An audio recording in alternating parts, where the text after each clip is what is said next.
것은 쉬워도 친구 따라 교회 오는 것은 어렵습니다. 요즘처럼 교회가 우리에게 실망을 주는 때가 또 있을까 싶습니다. 저도 실망스럽습니다. 기독교가 그리스에 가서는 소위 철학이 되었고 로마에 가서는 제도가 되었습니다. 그리고 유럽으로 넘어가서는 문화가 되었고 미국에 가서는 기업이 됐다는 말이 있습니다. 한국에 와서는 대기업이 됐습니다. 그런 시대에 누군가를 따라서 이곳에 오셨다는 것 자체가 너무나 귀한 것이라고 생각이 듭니다. 혹시 오늘 새로 오신 분이 이제 몇 분 계시겠죠? 한번 물어보고 싶습니다. 성경은 모두 몇 권으로 되어 있을까요? 한 권. 66권으로 되어 있다고 이야기합니다. 혹시 구약과 신약의 권수를 아십니까? 모든 분들에게 물어보는 겁니다. 구약은 29권? 헷갈리죠? 9구단으로 외우면 쉽습니다. 39, 27. 그래서 구약 39권, 신약 27권. 구약에는, 구약 39권에는 하나님의 공의와 심판이 두드러지게 나타나 있고, 신약 27권에는 하나님의 사랑과 은혜, 회복, 인자하심이 두드러지게 나타나 있습니다. 이사야서는 모두 66장으로 되어 있습니다. 성경과 닮아 있죠. 너무나 닮아 있는 것이 1장부터 39장까지는 구약 성경을 그대로 보여주고 있습니다. 하나님의 심판, 하나님의 공의로우심이 이사야서 1장부터 39장까지. 그런데 40장부터 66장까지 나머지 27장은 신약과 너무 똑같습니다. 하나님의 사랑, 하나님의 은혜, 하나님의 붙드심이 기록되어 있습니다. 그래서 오늘 40장 1절에 보시면 구약의 신약이라고 불리우는 이사야 40장 1절에 보시면 너희는 내 백성을 위로하라 이렇게 말씀하죠. 위로하라. 내 백성을 위로하라. 역사적 배경으로 보면 멸망한 이스라엘을 향해서 하나님께서 그들을 포로된 이스라엘을 향해서 하나님께서 위로를 베풀어 주시기 원하십니다. 그리고 오늘 읽었던 40장 6절에서 8절의 말씀은 그런 이스라엘을 멸망시킨 바벨론이라고 하는 나라를 향한 말씀입니다. 너희는 바벨론 너희는 풀과 꽃이다 이렇게 말씀하고 있죠.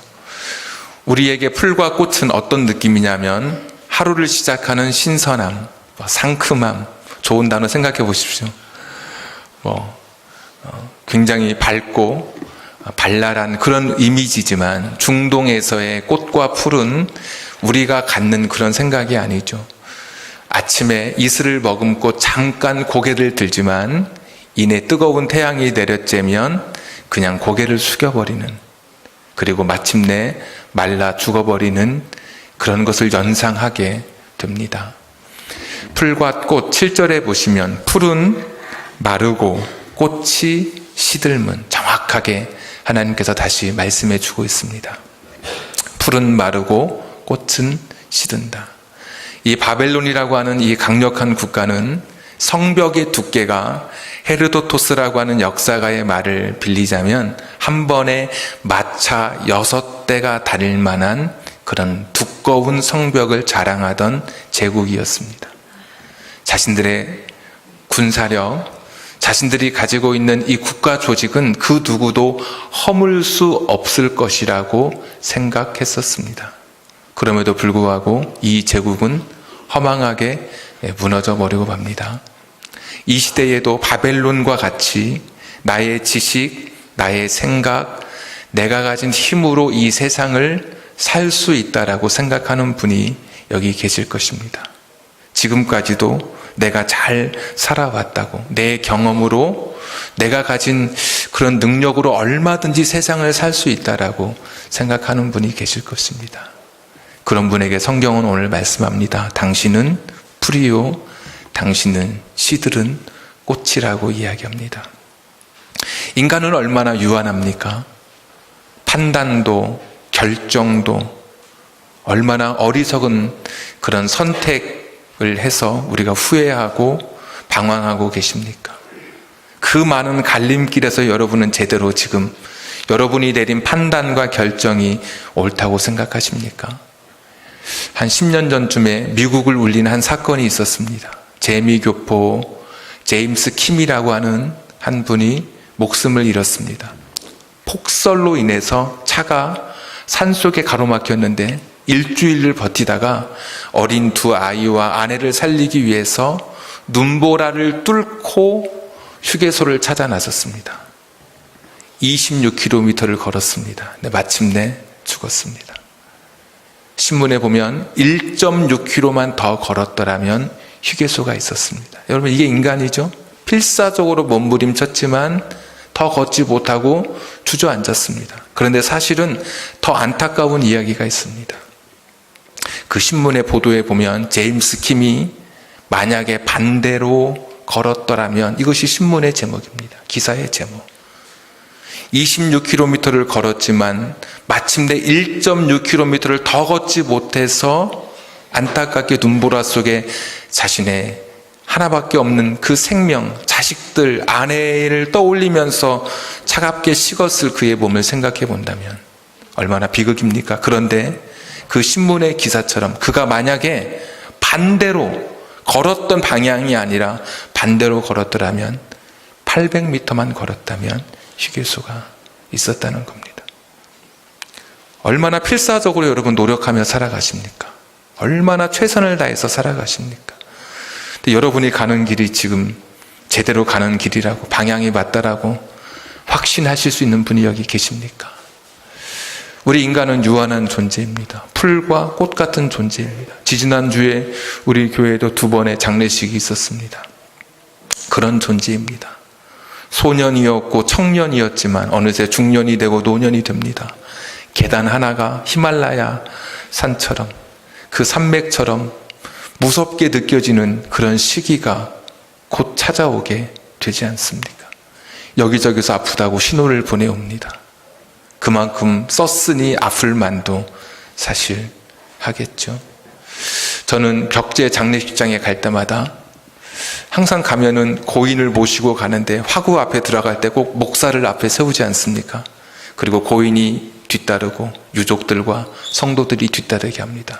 항상 드는 생각이, 한 번도 빼놓지 않고 드는 생각이, 오늘은 내가 서서 왔지만 다음에는 내가 여기 누워서 오겠구나. 독일의 공동묘지에 있는 그 아치에 쓰여져 있는 글처럼 다음에는 당신 차례입니다. 인간은 유한한 풀이요 꽃입니다. 근데 하나님은 달라요. 8절 한번 보겠습니다. 40장 8절. 풀은 마르고 꽃은 시드나 우리 하나님의 말씀은 영원히 서리라 하라. 영원히 선다, 이 말이 어렵게 느껴지는데 어려울 게 없습니다. 성경은 쉽게 읽으시면 됩니다. 서 있는 거예요. 영원히. 바벨론은 무너지고 풀도 시들어서 고개를 숙이고 꽃도 떨어져요. 그런데 하나님의 말씀은 그 자리에 그대로 서 있어요. 무너지거나 파괴되거나 사라지거나 소멸되거나 약해지지 않아요. 하나님, 그리고 그분의 말씀은 영원토록 그 모습 그대로예요. 한 장 더 찾겠습니다. 40장 28절. 너는 알지 못하였느냐? 듣지 못하였느냐? 하나님을 가리켜서 영원하신 하나님 여호와, 그분을 가리켜서 땅끝까지 창조하신 이는 피곤하지 않으시며 곤비하지 않으시며 명철이 한이 없으시며. 우리 인간처럼 약하신 분이 아니라 지혜, 명철에 제한이 있으신 그런 분이 아니시죠. 그분은 한없으신, 그러니까 끝없는 명철, 이 우주를 섭리와 자신의 뜻대로 일정한 뜻을 가지고 이 우주를 운행하시는 하나님, 우주의 시작을 있게 하시고 인생과 우주의 문을 닫으시는 역사의 주권자 되신 하나님을 우리에게 소개해 주고 있습니다. 인도의 사원에 있는 걸려 있는 것처럼 지금 신이 자고 있는 시간이니 잠시 후에 입장이 가능합니다 라는 그런 신이 아니신 하나님이십니다. 우리가 어떻게 살면 될까요? 시들어가고 떨어져가는 육체를 붙들고 더 많은 잘못된 판단과 그 오판 속에서 인생을 그렇게 근근히 버텨가며 사는 것이 이것이 지혜로운 삶일까요? 31절 보시면 이렇게 되어 있죠. 오직 여호와를 앙망하는 자는 새 힘을 얻을 것이다. 하나님 바라보면, 하나님 붙들면 새로운 힘, 이제껏 내 힘으로 살던, 내 지식, 내 의지로 살던 나의 인생에 새로운 힘을 얻게 된다고 말씀하고 있습니다. 하나님을 붙드는 삶이 지혜로운 삶입니다. 연약한 인간이, 유한한 인간이, 제한된 인간이 영원하시고 한이 없으신 무한하신 하나님께 잇대어 살아가는 것, 연결되어 살아가는 것이 지혜로운 삶입니다. 오늘도 세상들에 지쳐 있으십니까? 세상의 여러 가지 걱정과 근심에 쓰러져 계십니까? 하나님을 앙망하는 자는 새 힘을 얻을 것이야. 하나님을 바라보는 자에게 하나님 약속해 주셨습니다. 여러분의 인생의 문제를 이제 하나님께 의논하십시오. 힘들고 지칠 때 그 강한 어깨 대신 하나님께 기대어 보십시오. 눈물 나고 고통스러울 때 하나님의 그 넓으신 품에 안겨 보십시오. 나 혼자 풀, 꽃 같은 내 연약한 인생을 의지하거나 또 다른 인생을 붙드는 것이 아닌 전능하신 하나님을 붙드실 수 있기를 바랍니다. 하나님이 우리를 붙드시면 하나님은 이 땅에서만 붙들 수 있는 그런 연약한 존재가 아닙니다. 하나님은 죽음 이후 우리가 생명이 끝나는 순간에도 우리를 잡았던 손을 놓지 않으시는 하나님이십니다. 하나님 한번 우리를 붙드시면 절대로 놓지 않아요. 저는 보지는 못했지만 장례식장에서 그런 일이 있었다고 그러더라고요. 남편이 먼저 세상을 떠나고 아내가 마지막 그 매장할 때 막 흙을 이렇게 할 때 나도 데려가라고 그러다가 빠질 뻔했대요. 이렇게 파놓은 죽을 뻔했다고. 이게 여러분 우리 인생이지 않습니까? 우리는 내 자식을 위해서 죽을 준비가 되어 있는 부모이지만 끝까지 죽음 이후까지는 우리가 붙들 수 없어요. 그런데 하나님은 우리를 붙잡으시면 절대로 놓지 않으셔요. 죽음 이후에도 죽음은 끝이 아니라 새로운 시작을 향한 또 다른 입구가 되는 거죠. 죽음의 문이 열리는 순간 하나님과 영원히 살 수 있는, 우리를 붙잡아 주신, 이 땅에 살아갈 동안 우리에게 새 힘을 주신 하나님과 함께 할 수 있는 영원한 그 천국, 우리가 이야기하는 천국이 시작되는 것입니다. 아까 불렀던 찬송에 보니까 세상 사는 동안에 나와 함께 하시고 세상 떠나가는 날 천국 가게 하소서. 이것이 오늘 우리의 고백입니다.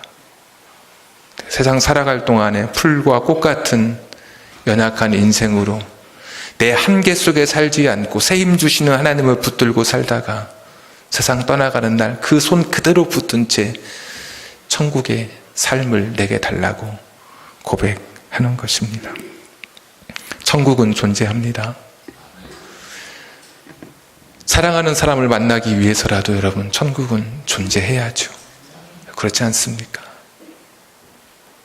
내 사랑하는 아이들, 내 사랑하는 형제, 내 사랑하는 부모를 다시 만나기 위해서라도 천국은 존재해야 됩니다. 그 천국은 존재합니다. 장례식 이야기가 자주 나오지만 제가 장례식 할 때마다 빼놓지 않고 하는 이야기 있습니다. 참석하신 분들은 알 겁니다. 장례식 가면 예배가 많잖아요. 그 중에 한 번은 꼭 하는 이야기입니다. 하루살이 이야기. 저 따라서 장례식 오신 분들은 아마 아실 텐데, 하루살이와 배짱이가 저 감나무 잎사귀 밑에서 놀았습니다. 노래 부르면서. 유난히 그 해무리가 막 졌던 그 저녁 어느 날 배짱이가 하루살이에게 야 우리 이제 내일 놀자 오늘 깊었으니까. 하루살이가 묻습니다. 아니 내일이 뭐야? 있잖아. 아침에 직장 출근하기 위해서 바삐 뛰어가는 사람들의 발자국이 들리는 그 시간, 해가 떠오르는 그때, 여기저기서 산새가 소리 내는 그때가 하루잖아, 내일이잖아. 하루살이가 이해를 못하죠. 그러면서 돌아가면서 하는 말이, 놀기 싫으면 놀기 싫다고 말을 하지. 그러면서 가버렸어요. 배짱이가 친구를 잃어서 서글픈데 그 다음날 진짜 하루살이는 보이지 않아요. 근데 연못가에 놀고 있던 개구리가 보여요. 개구리에게 또 친구를 맺어서 같이 노래를 부르고 즐거운 시간을 보냈습니다.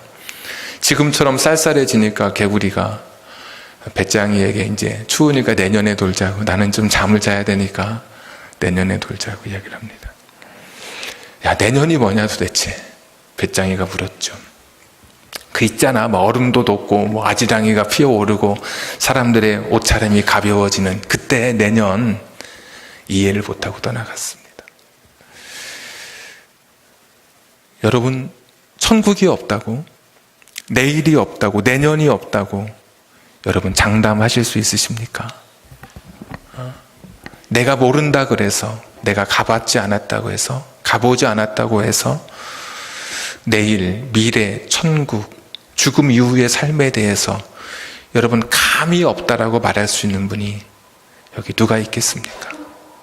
어머니 뱃속에 있을 때 기억할 수 있는 분이 있다면, 떠올려 보실 수 있는 분이 있다면 생각해 보십시오. 어머니 뱃속이 내 인생의 우주였습니다. 그런데 그 뱃속에서 나올 때 이런 세상이 있다고 여러분 생각해 본 적이 있으세요? 그걸 생각해 보셨어요, 여러분? 사람들은 말합니다. 이 세상이 끝나면 더 좋은 천국이 있다고 말하는데, 여러분이 안 봤다고 어떻게 아니라고 말할 수 있으십니까? 단언할 수 없는 것입니다. 하나님은 천국을 예비하시고 오늘도 저와 여러분을 지금도 초청하고 계십니다. 말씀을 맺어야 되는데요. 오늘 여기 오신 분들은 혹시 누군가의 초청을 받아 오신 분은 사실 특별한 분입니다. 왜냐하면 제가 초청장을 하나씩만 나눠드렸습니다. 너무 이렇게 값없이 보일까봐 다 한 장씩, 그것도 한 사람에게만, 그 사람에게만 전할 수 있도록 그렇게 안내해 드렸습니다. 그러니까 이 초청장을 혹시 받아서 오신 분은 정말 특별한 사람입니다. 그분에게는 죽어도 잊지 못하는 한 사람이라고 말씀을 드렸으니까, 내 가슴 속에 그 깊은 여운으로 남는 그 한 사람, 바로 그분이 여러분이십니다. 여러분과 함께 이 믿음의 길을 같이 걸어가고 싶습니다. 하나님을 믿는 이 믿음의 시작을 오늘로부터 시작하고 싶습니다. 근데 이런 생각이 들죠. 나 믿어지지 않는데. 믿어지지 않죠. 그게 정답입니다. 믿음은 감정이 아닙니다. 믿음은 결정입니다. 믿기로 하는 겁니다. 내가 다 알고 깨닫고 세상도 하는 일이 없습니다. 하다 보면 많이 알게 됩니다. 신은 증명돼야 믿는 것이 아니라 믿다 보면 증명되기 시작합니다. 내 안에서. 내가 감정적으로 뭐가 뜨거워져서 야, 하나님을 내가 믿어야지가 아닙니다. 내가 오늘 믿기로 결정하면, 의지적으로 결심하면 그때부터 하나님께서 우리에게 당신의 결을 조금씩 보여주기 시작하십니다. 우리 같이 기도하겠습니다.